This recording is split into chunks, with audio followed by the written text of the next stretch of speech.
Yo, what's going on, guys? Welcome back to the channel. So today we're going to be showing off the brand new Byssted archetype.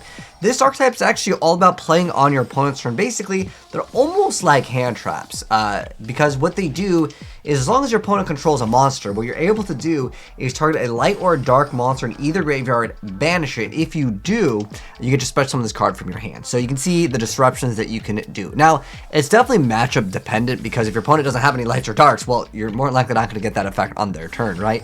But that's the really awesome effect, and that's basically what the archetype does. Now, you can mix it in with the Despia fusion engine, and they actually have a lot of synergy. But on top of that, they all have some sort of bonus effect. A lot of them have bonus effects when they are sent from the field to the graveyard. So, like, this duel was basically won via just banishing all of the guy's cards. Like, he just didn't have the resources to outplay him because, obviously, yeah, they want the cards in the graveyard. Let's go ahead and check out some mirror matches over here. But that's kind of like the core at what they can do. And if you're wondering, is this deck good? Is it going to be something that you'll see in the meta? I think so, for sure. Because Despia is already like a top tier deck right now in the TCG. Obviously, we don't have Splight yet, but when Splight comes out, I still think that this archetype is still going to be very powerful. And that is simply due to them having the ability to swap the POV over here. But you'll see them go for an Iceblade Dragon, and we have a few other cards over here. But what is actually very important is the continuous spell over here called Rebranded. So anyways, what it does is if a light or dark monster is banished, which is really easy in the archetype, you can target one of those monsters and place it on the bottom of the deck. And if you do, you get to draw one card. So every single turn, you're basically getting an extra draw, right? That's going to be on both players' turn, which is really, really good. And then on top of that, you can only use this effect about once per turn. But the other effect is once per turn, if your opponent normals or special summons a monster, you can target a Byssted monster graveyard and special summon it. And again, they all do happen to have extra bonus effects. Like this one searches out another dragon monster. If it's special summon, you get to add it, during the end phase of the turn. So that's what the Magnet has the effect to do. But you'll see that card is pretty important for the archetype, being able to go into Souvenir over here as well. This is actually a dragon. Lets you target light or dark, banish it, and then special summon it. And that's a quick effect if your opponent controls a monster.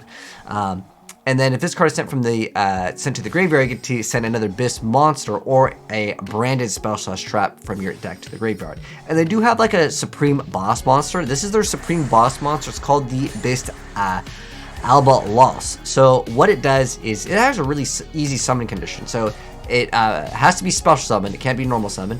By tributing 2 Byssted monsters while you control this. Actually, it's from your hand or graveyard. So it doesn't even have to be in your hand to tribute and get it out. So it's just 2 Byssted monsters, which is very easy in the archetype. And then while you control this, while you control this card summoned this way, you get to negate the effects of all face-up Ritual, Fusion, Synchro, Exceeds, and Link monsters on the field. And if this face-up card and its owner's control leaves the field because of an opponent's card effect, you can banish all face-down cards from each player's extra deck face up until your opponent's end phase. So really good boss monster effect because it stops basically most of the archetypes, like most decks. Obviously this one gameplay here is the mirror match, and I'll also give you guys a deck profile for this deck, but this basically makes it so like this card is a threat, right? Like any deck that needs to go into the extra deck, they need to get rid of this card. But even if they do, right, let's say they get rid of this because it's not immune to you know, any like Regekis or like, I don't know if you can play that, but like any other like removal, if they get rid of it, the opponent loses and you lose your entire extra deck for the turn.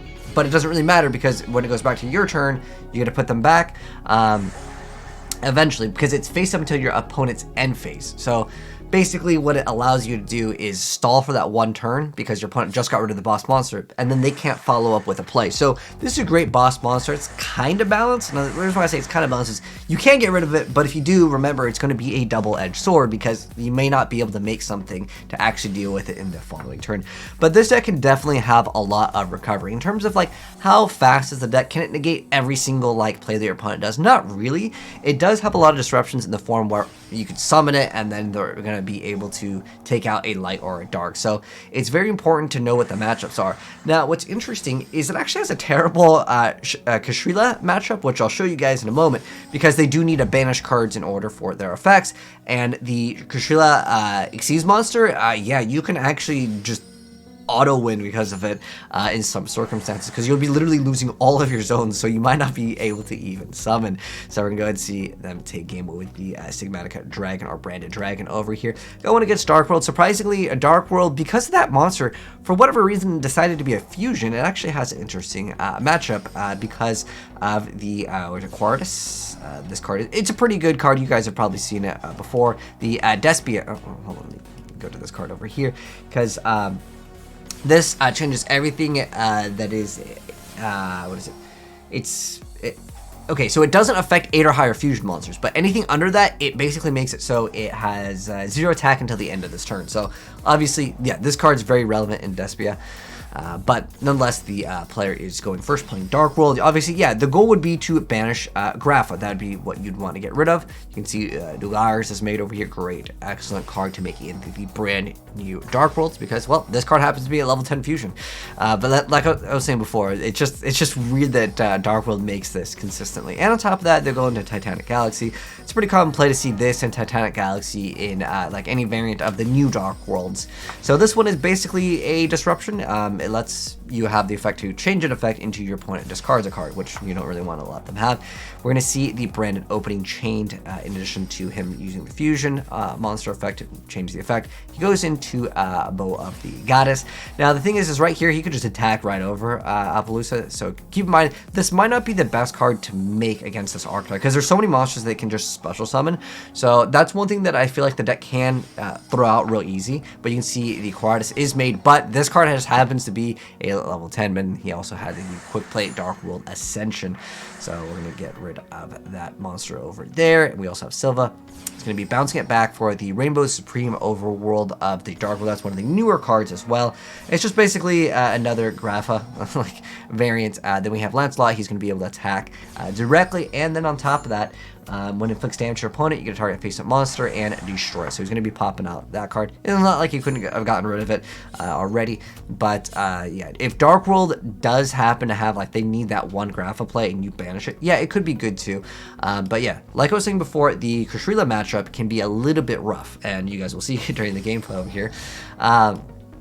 But big shout out to my homie Subasa for hooking me up with the early gameplay of this archetype. I'm curious to know if you guys have played it. Do you guys think it's going to be good? I actually think it has a lot of potential. But yeah, this is the card I was talking about, the Kushrila.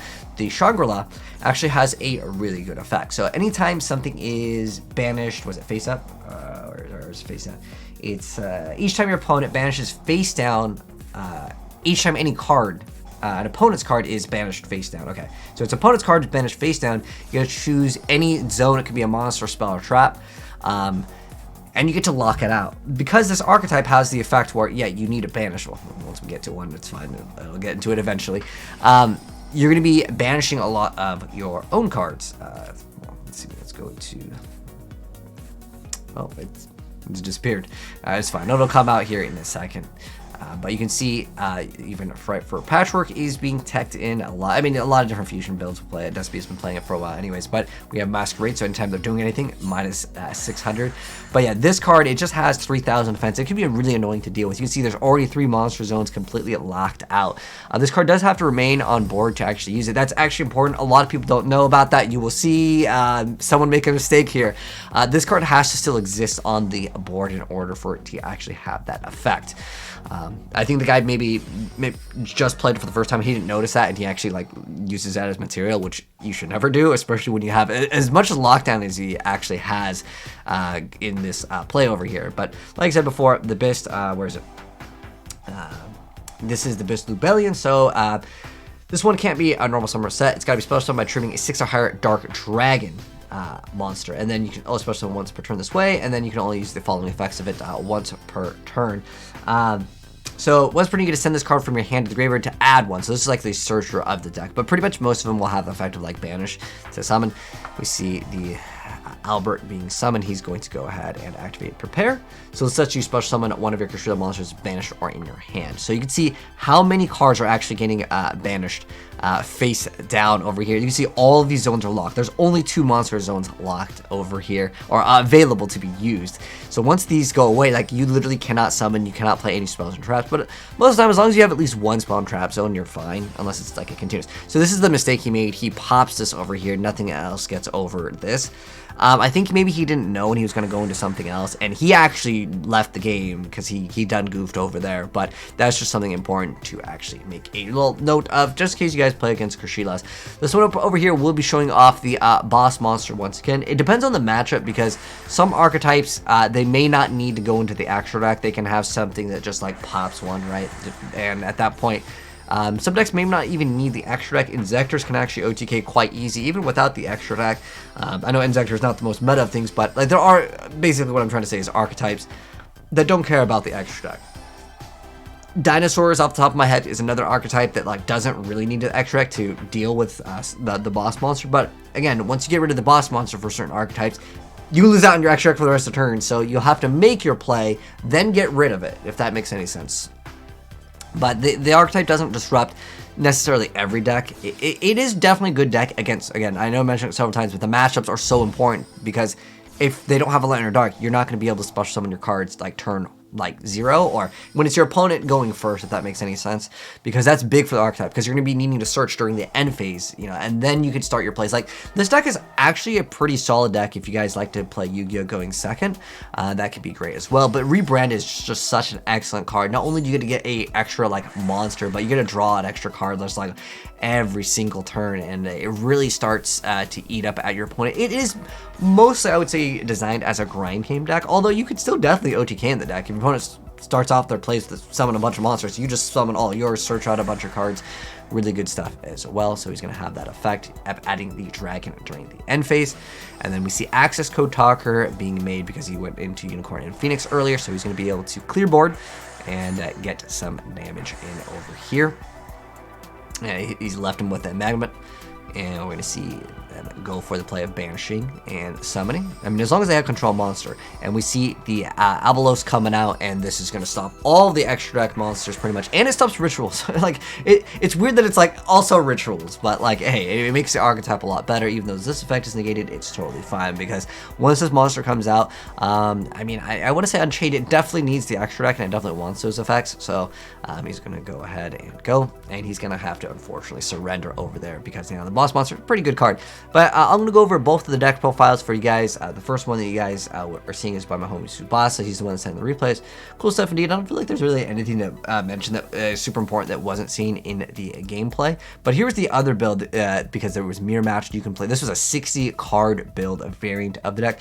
As you can go through the deck quite fast. He was also playing Thunder Dragon. This was one of the mirror matches gameplay. But yeah, guys, let me know what your thoughts are on the Byssted. Do you guys think it's going to be good, or is this kind of like a med deck? Is it kind of overhyped right now? Because a lot of people are playing, and I think it is going to be pretty powerful. I mean, if we get any more support, it could easily be an S tier deck. But thanks for watching, guys. If you guys enjoyed the video, drop a like on it. If you're new here, hit subscribe and turn on the bell if you want to see more videos in the future. And I'll link my homie Tsubasa down below if you guys want to check him out as well. And I'll catch you guys in the next video. Peace.